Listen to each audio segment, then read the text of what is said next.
বহিছে অঁ জাগ্ৰত বৰ ভাল সময়ত আহিছে বহা এইখন লৈ লোৱা আচ্ছা কওক বাকী খবৰ খাতি কওক বঢ়িয়া চব ঠিকে আছে তুমিতো চাউণ্ডৰ মানুহ আজি বৰ বঢ়িয়া সময়ত আহিছা মই এখন পঢ়ি আছিলোঁ দেখিছা নাই আচ্ছা কাৰ এইখন এইখন সৌৰভ কুমাৰ চলিহাৰ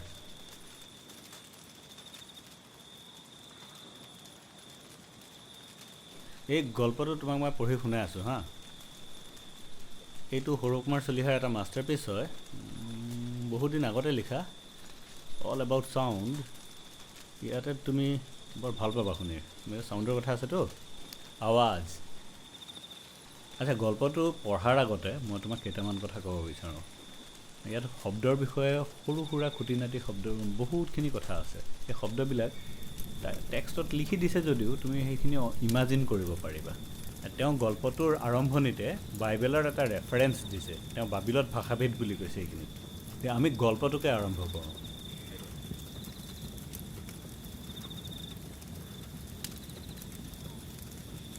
বাবিলত ভাষাভেদ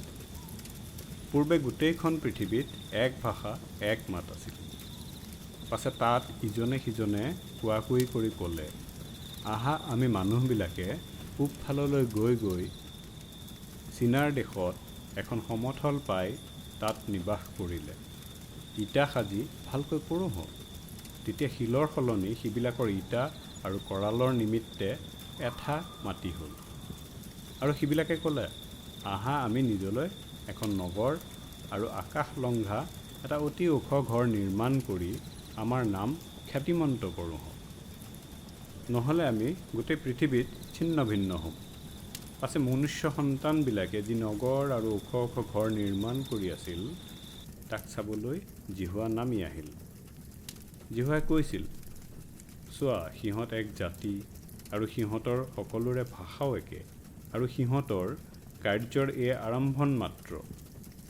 এতিয়া সিহঁতে কৰিবলৈ ঠাৱৰ কৰা কোনো কাৰ্য সিহঁতৰ অসাধ্য নহ'ব